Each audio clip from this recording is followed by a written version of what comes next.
Thank you very much for the update, Jenna. Bartley Kives, Winnipeg Free Press reporter, joining us with a look at some of the issues facing our city, including an issue that's going to come up today. The board will meet for the first time. The full board will meet under new Full city mayor. council is going to meet under the new mayor, Brian Bowman, and 7 other new members of council, and it's really going to be fascinating. In the last council, we had sort of the Sam Cates party. Sam Cates and a majority of council controlling things. And right now we have a new dynamic, and no one's really sure how in the long term that's going to play out when this new mayor attempts to get his agenda, or what bits of his agenda he has passed.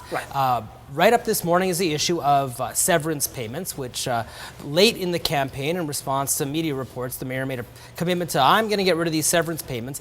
I am not certain if he really thought this one through, because right now there are some members of council, led by Minarski Councillor Ross Eady, who are not cool with this. And Executive Policy Committee last week did not make a recommendation and just moved it over to council. Nobody really wants to be the first to get rid of their little bit of a parachute after they leave office. I want to ask about how much we're talking about, though. We're hearing things like cutting the 30 grand in half, so we're talking $15,000. Well, there's salaries which they are cutting. They are cutting them. Are we talking about a significant amount? We're talking about a significant amount of money. The argument was made by the independent study that councillors don't have any kinds of aren't entitled to the kinds of EI benefits that other people are when they leave their jobs. Mayor Bowman is calling it a quote political payout, unquote. He doesn't believe it's a severance payment at all, suggesting that if people choose to leave their jobs or get defeated, that they don't deserve to have this. But what's more fascinating is not the issue itself, but how this plays out with a brand new mayor, a brand new council. We haven't seen Brian Bowman have a question period yet.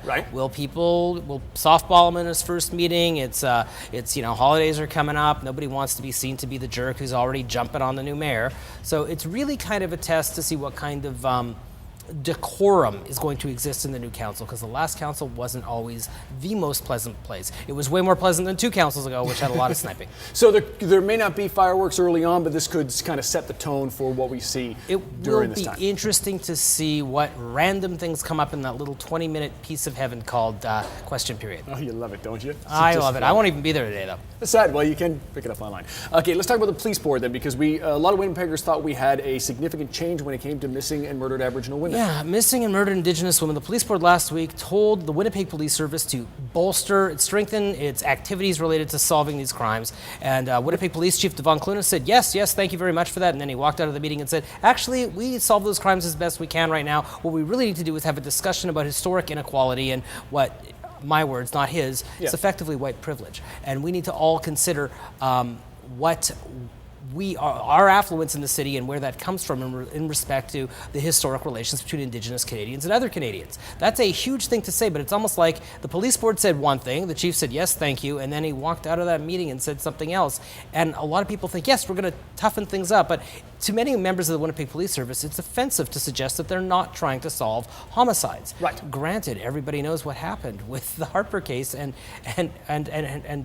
pardon me, forgetting the Fontaine case, where she slipped through the police's hands. So there is a degree of skepticism about the commitment, but I'm telling you, what is going on is nowhere near as clear-cut as, we're going to beef things up. Well, in reality, we have a small number of homicides in the city every year, and it's not like the police sit back and just go, we're not going to solve that one. A bit of defensiveness on part of the police chief as well, by the sounds of things. Well, not defensiveness. He's kind of saying, here's a big opportunity to do something he's always talked about, and saying, let's have a big, giant societal healing, and we're all going to talk about ethnic inequality. And that's not really a conversation some Winnipeggers are clearly willing to have.